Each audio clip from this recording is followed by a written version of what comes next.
तत्तत्वस्य. आजच्या या आपल्या शिवगतीच्या भागामध्ये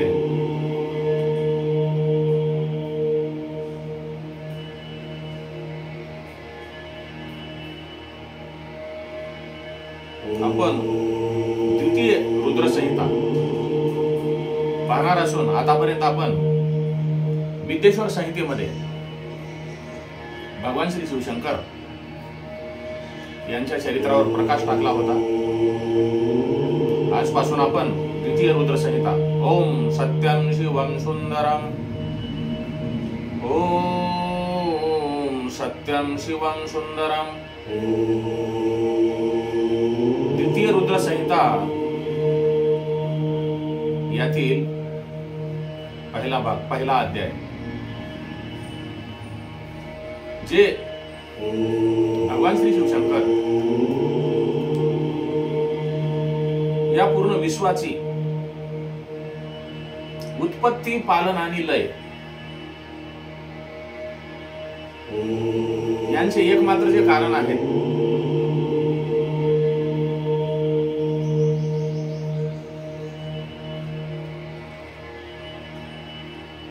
त्यांचे अनंत कीर्तिवान स्वतः गौरीपती म्हणजे माता जगदंबेचे पती असणारे अनंत रूपवाले आणि निर्मल स्वच्छ एकदम बोधरूप स्वरूप आणि मायेपासून अलिप्त असणारे मायारहित शिवजी भगवान श्री शिवशंकर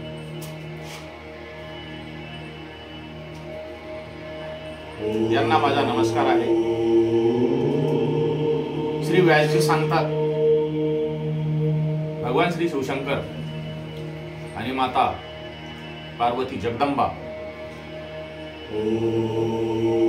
या पूर्ण जगाचे विश्वाचे माता पिता आहेत आणि त्यांचे सुपुत्र भगवान श्री गणेश यांनाही नमस्कार करून मी या संहितेचे वर्णन करतो.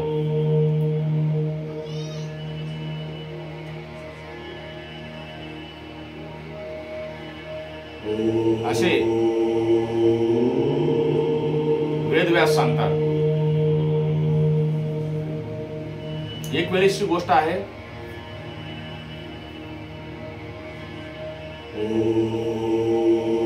गंगा यमुना सरस्वती या प्रयागराज तीर्थक्षेत्रावर सर्व ज्ञानी जनांनी मिळून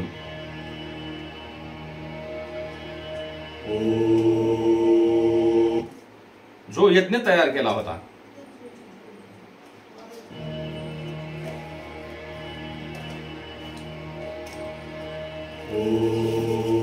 यज्ञ चालवत होते, ज्ञान यज्ञ.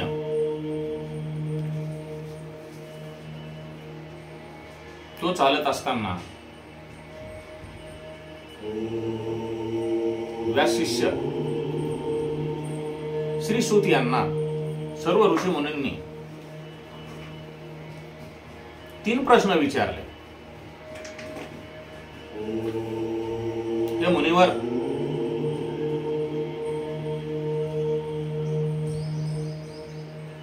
भगवान श्री शिवशंकर हे या सर्व सृष्टीचे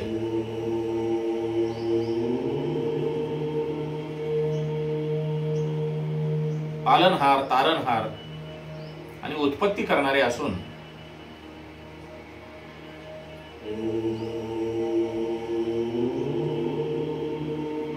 भगवान श्री शिवशंकर आणि माता पार्वती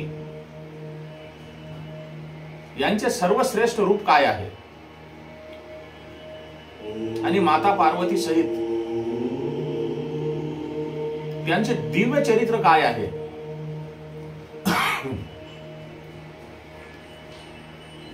लोक कल्याणकारी म्हणजे लोकांच्या कल्याणासाठी, लोकांच्या हितासाठी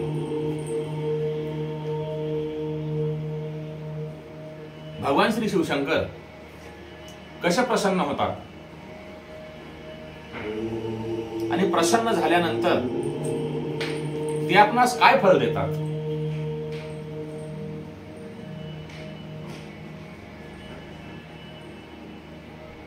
आणि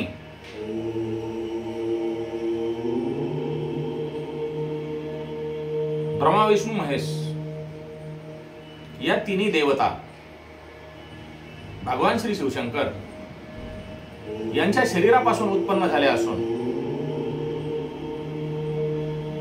पूर्ण अंश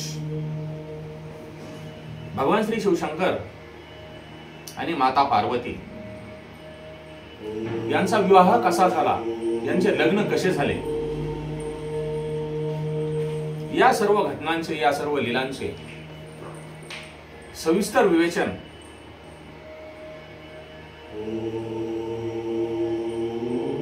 आम्हाला सांगा, अशी विनंती सर्व ऋषी मुनींनी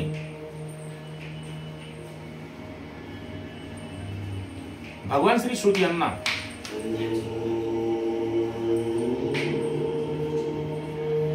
ऋषी मुनींनी केल्याच्या नंतर श्री सूत मुनी यांनी सर्व जमलेल्या ऋषीगणांना नमस्कार करून आपण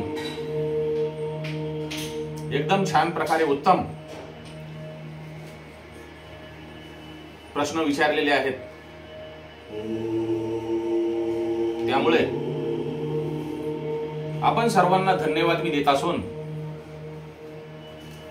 धन्यवाद देण्याचे कारण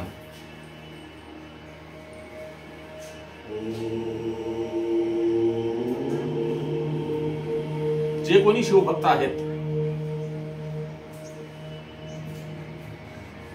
ते शिवभक्ती करून भगवान श्री शिवशंकर यांच्याविषयी आदरभावाने प्रश्न विचारतील,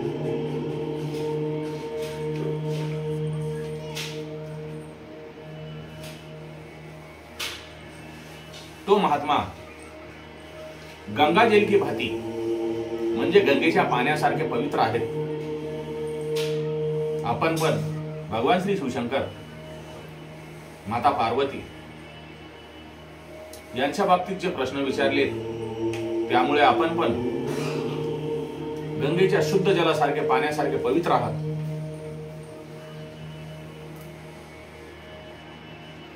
त्यामुळे मी आपणास भगवान श्री शिवशंकर, माता पार्वती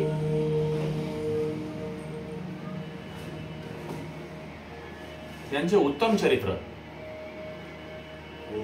जे या जडजीवाचे कल्याण करणारे आहे,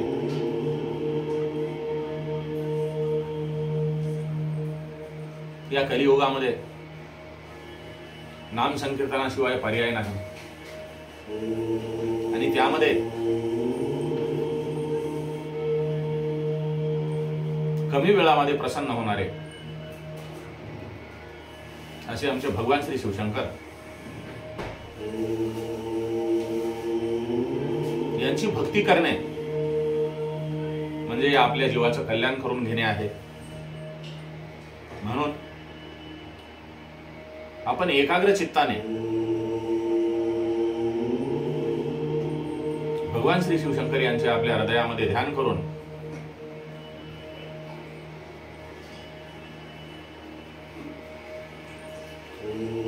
आपण सर्वांनी शांत चित्ताने सांगितलेली कथा श्रवण करावी असे सूत मुनींनी सर्व जमलेल्या मुनिवरांना सांगितल्यानंतर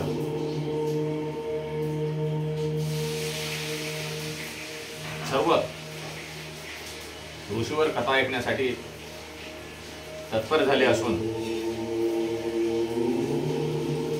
सूतजी सांगतात, पूर्वी श्री नारद मुनी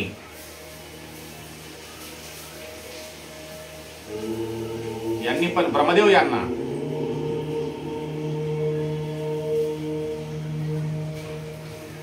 याच बाबतीत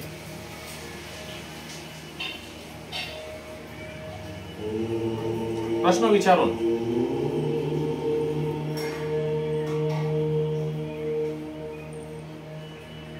भगवान श्री शिवशंकर आणि माता पार्वती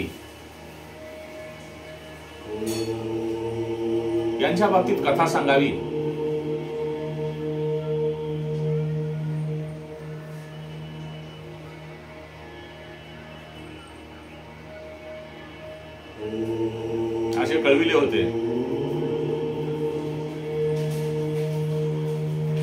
नारद मुनी जो आपला निर्माता आहे ब्रह्मदेव त्यांना येतात, आपण पण मला भगवान श्री शिवशंकर आणि माता पार्वती यांच्या चरित्रावर प्रकाश टाकून कथा सांगावी अशी त्यांना पण पूर्वी त्यांनी विनंती केली होती.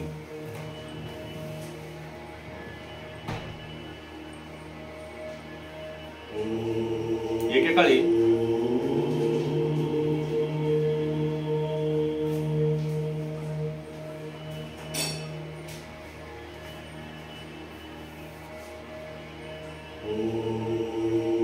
भगवान श्री शिवशंकर यांनी हिमालयाच्या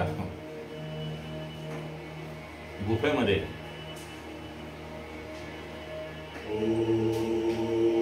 साधना केली होती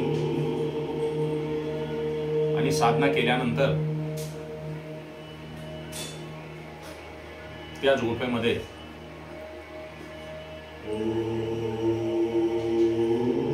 त्यांनी कामास जाळून भस्म केले होते.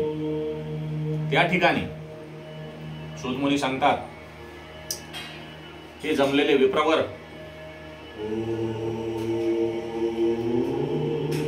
एक वेळेसची गोष्ट आहे, ज्या ठिकाणी भगवान श्री शिवशंकरांनी तपश्चर्या केली होती, साधना केली होती, त्या ठिकाणीच नारद मुनी तपश्चर्या करण्याकरता हिमालय पर्वतातील सुंदर अशा गुफेमध्ये जाऊन, ज्या ठिकाणाहून गंगा माता अत्यंत वेगाने वाहत असणाऱ्या ठिकाणी, अशा सुंदर ठिकाणी, पवित्र ठिकाणी जाऊन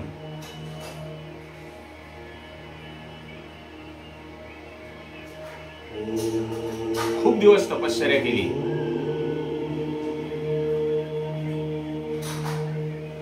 नारदजींनी एकदम मौन राहून अहम ब्रह्म समाधीत होऊन मौन अवस्थेमध्ये साधना चालू असताना देवांचा जो राजा इंद्र आहे तो एकदम भयभीत झाला.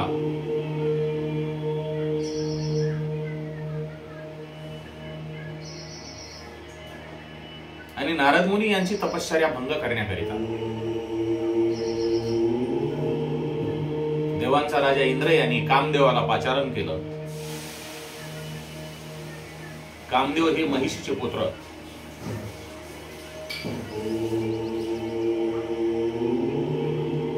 देवराज इंद्र यांनी एकदम आपल्या कुटील बुद्धीने आपली खुर्ची सांभाळण्यासाठी, आपलं जे देवांचा जो राजा मी इंद्र आहे, माझे पद जाईल, नारद मुनी जास्त तप करतील आणि एखादा वर मागून घेऊन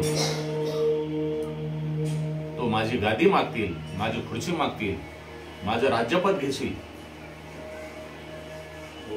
म्हणून त्यांची तप साधना भंग करण्याकरिता रतीचे पती कामदेव यांना बोलावून घेऊन, हे कामदेव, तुम्ही माझे सर्व हित करणारे आहात, आपण जाऊन नारद मुनी यांची तपश्चर्या भंग करावी, त्यांच्या तपश्चर्यामध्ये, साधनेमध्ये विघ्न करावे, अशी आज्ञा दिल्यानंतर कामदेव हे ज्या ठिकाणी नारद मुनी तपश्चर्यासाठी बसलेले होते त्या ठिकाणी जाऊन अनेक प्रकारे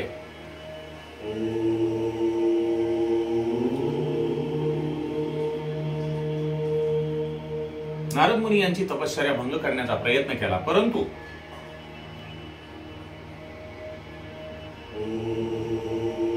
ज्या ठिकाणी भगवान शिवशंकर यांनी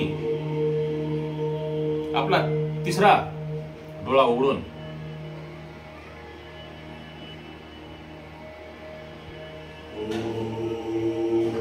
कामास भस्म केले होते,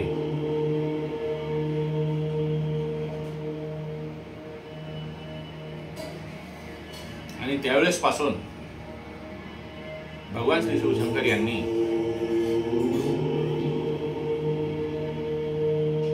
बसलेल्या ठिकाणापासून जिथपर्यंत माझी दृष्टी जाईल त्या ठिकाणापर्यंत काम बाध्य होऊ शकणार नाही.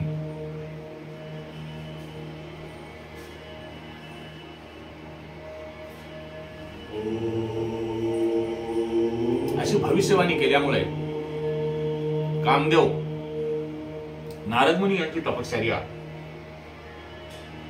भंग करू शकले नाहीत. तदनंतर श्री नारद मुनी यांनी बरेच काळ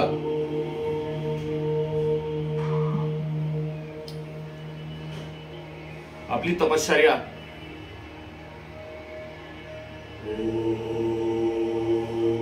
पूर्ण करून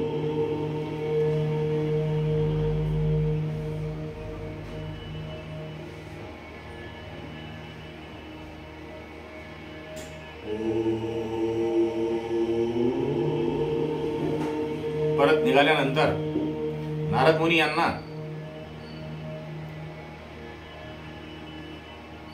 मी तिन्ही लोकांमध्ये एकदम सर्वश्रेष्ठ आहे, माझ्यावर कामांचा काही प्रभाव पडलेला नाही,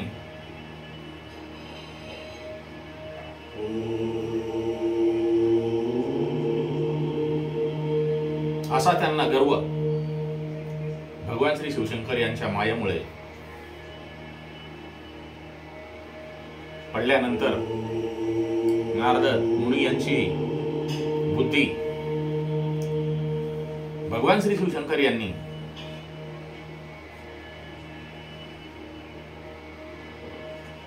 त्यांच्यावर केलेल्या माया जाळामुळे भ्रमित होऊन ते एकदम भ्रमिष्ठ होऊन कैलासवासी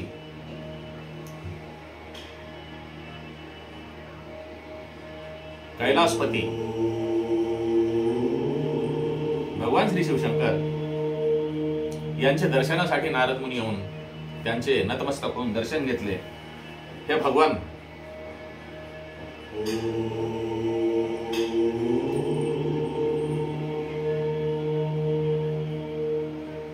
मी बरेच दिवस तपसाधना करून कामाला जिंकून आपल्या तपश्चर्या संपल्यानंतर मी आपल्या दर्शनासाठी आलेलो आहे.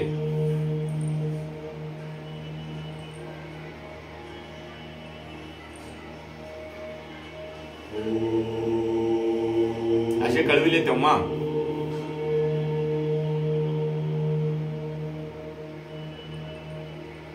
महारुद्र सांगतात, भगवान श्री शिवशंकर सांगतात, हे महात्मन, आपण बरेच दिवस तपश्चर्या केलेली आहे, आपण कामावर विजय मिळवलेला आहे, परंतु आपण ही गोष्ट कोणासही कळवू नका.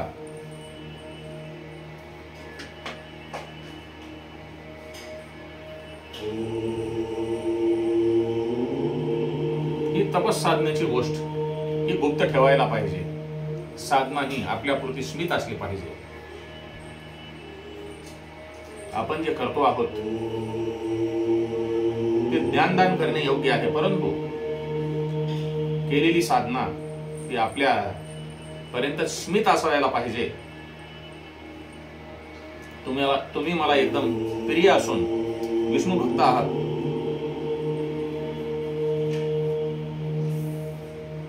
असे रुद्रांनी श्री नारद मुनी यांना सांगितले. परंतु भगवान श्री शिवशंकर यांच्या मायेमुळे प्रेरित झालेले नारद मुनी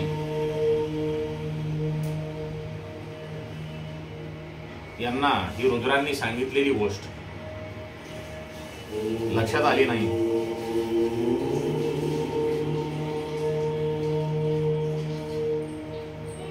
जे या सृष्टीचे पालनहार, तारणहार,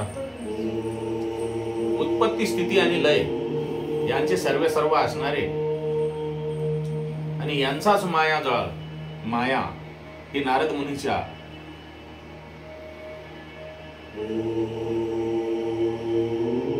कामावर प्रभाव टाकणारी असल्यामुळे नारद मुनी यांना समजू शकले नाहीत.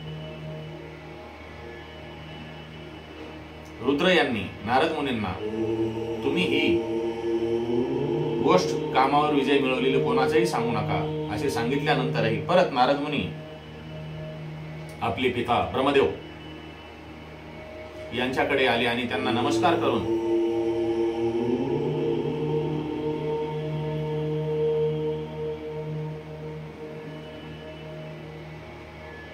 हे तात्श्री,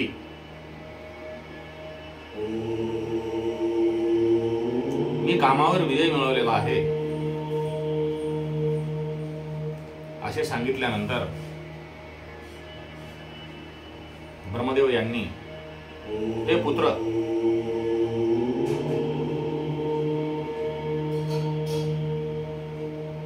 तुम्ही तपसाधनेवर विजय मिळवला आहे, परंतु तपसाधना करून आपण ही गोष्ट सांगितली नाही पाहिजे.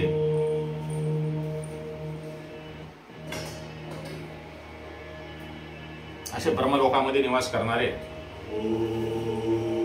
नारद मुनी यांचे पिता ब्रह्मदेव यांनी नारद मुनी यांना सांगितले, परंतु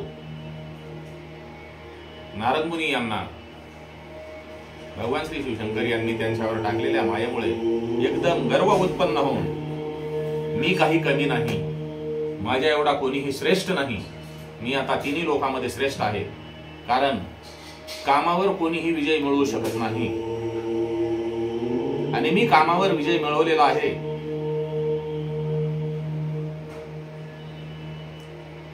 ही फार मोठी गोष्ट आहे. यामुळे नारदांना फार मोठा अहंकार झाल्यामुळे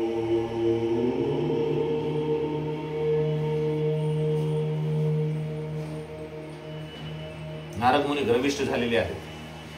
परंतु एक लक्षात घेण्यासारखी गोष्ट आहे,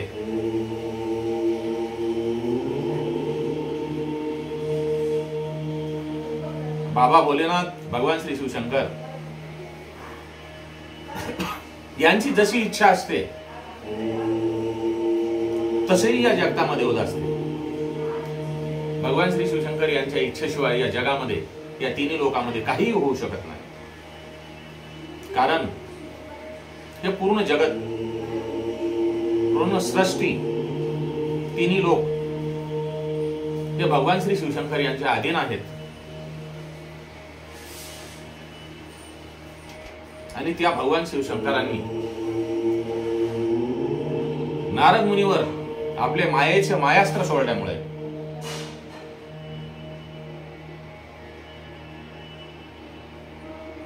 नारद मुनींनी आपले पिताश्री ब्रह्मदेव यांचे सुद्धा न ऐकता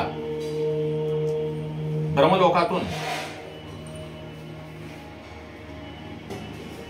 नारद मुनी नारायण नारायण नारायण या नामाचा जप करत भगवान महाविष्णू नारायण यांच्या दर्शनासाठी गेले.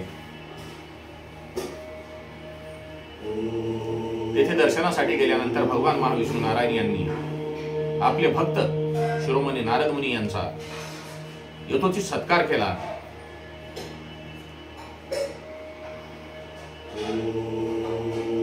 आणि भगवान श्री शिवशंकर यांचे चरण कमल यांचे स्मरण करून नारद मुनी यांना विचारले, हे मुनिवर, यावेळेला तुम्ही कोठून येत आहात?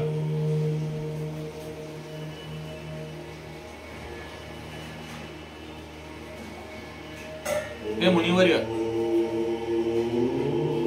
आपण धन्य आहात. आपल्या आगमनामुळे, आपण आल्यामुळे मी पवित्र झालो आहे. कारण भगवान महाविष्णू नारायण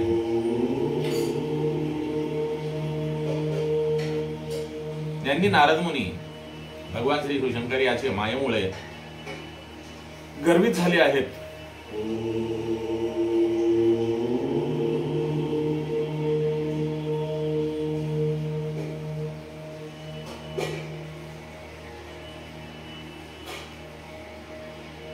हे भगवान महाविष्णू नारायण यांच्या लक्षात आल्यानंतर नारद मुनी यांनी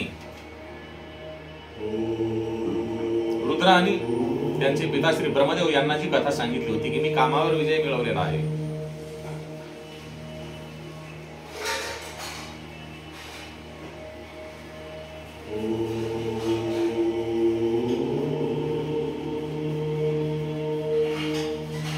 असे भगवान महाविष्णू नारायण यांनी ऐकल्यानंतर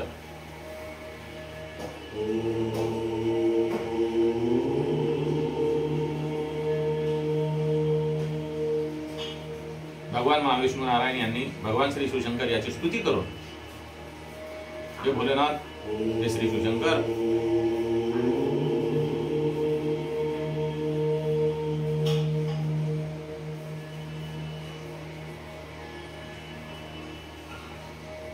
अशी स्तुती केल्यानंतर भगवान महाविष्णू नारायण नारदजी यांना सांगतात, हे मुनिश्रेष्ठ, आपण धन्य आहात.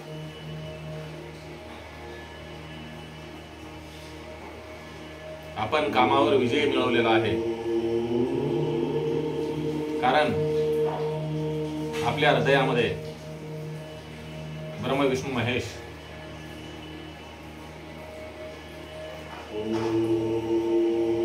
यांचे भक्त असून आपण ब्रह्मचारी आणि सदा ज्ञान आणि वैराग्य सोबत बाळगणारे आहात. आपणाला काम विकार कसा होईल,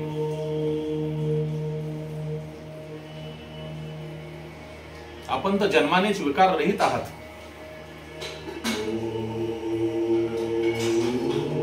आपण एकदम विकार रहित आणि सुंदर बुद्धी असणारे मुनी असून हे मुनिश्रेष्ठ नारद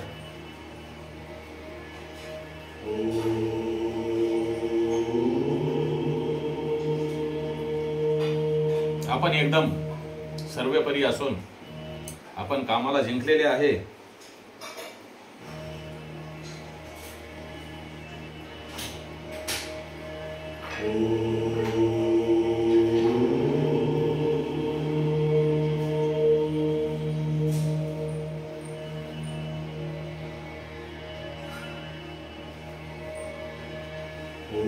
आपण सर्व कामाला जिंकलेले आहे.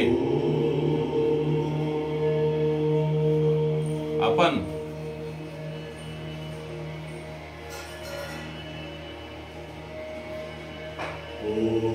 योग्य प्रकारे कामावर विजय प्राप्त केल्यामुळे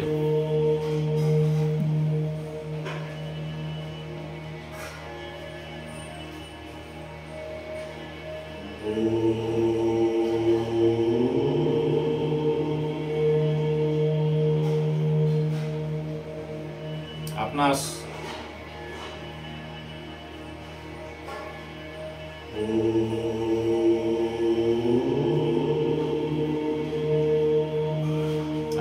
माझा आशीर्वाद असे बोलून भगवान महाविष्णू नारायण यांनी आपले बोलणे थांबवल्यानंतर नारद मुनी यांनी भगवान महाविष्णू नारायण यांना नमस्कार करून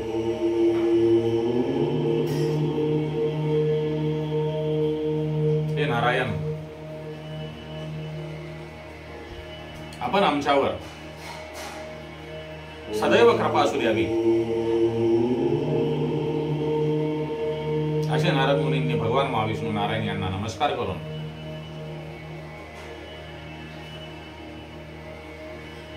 ते आपल्या स्थानी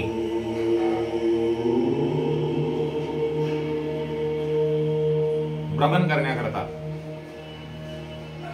नारायण नारायण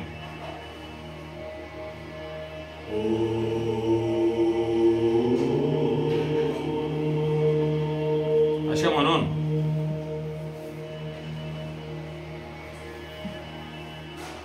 निघालेले आहेत.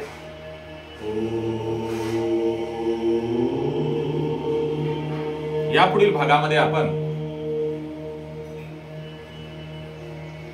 महर्षी नारद मुनी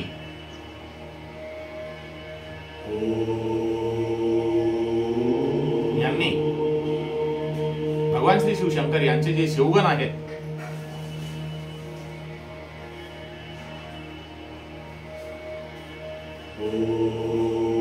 यांना त्यांनी का शाप दिला या विषयावर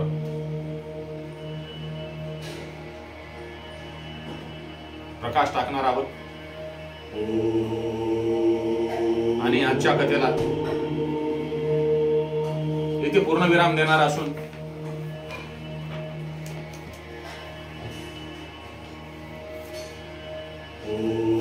आपण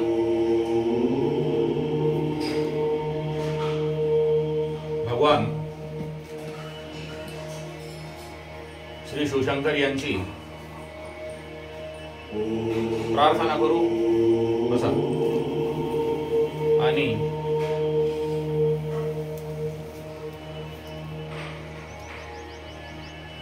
कथेला पूर्णविराम देऊ. कर्पूर गौरम करुणावतारम संसार तारम भुजगेंद्रहारम सदा वसंतं हृदयारविंद्यम कर्पूर गौरम करुणावतारम सदा वसंतं हृदयारविंद्यम कर्पूर गौरम करुणावतारम सदा वसंतं हृदयारविंद्यम शिव भोळा चक्रवर्ती त्याचे पाय माझे चित्ती शिव भोळा चक्रवर्ती त्याचे पाय माझे चित्ती वक्रतुंड महाकाय सूर्यकोटी समप्रभा निर्विघ्नं कुरु मे देव सर्वकार्येषु सर्वदा.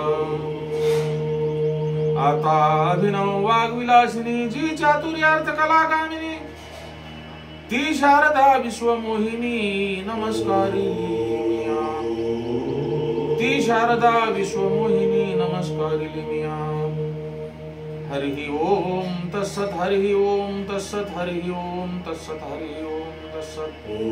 ओम नमः शिवाय ओम नमः शिवाय ओम नमः शिवाय ओम नमः शिवाय.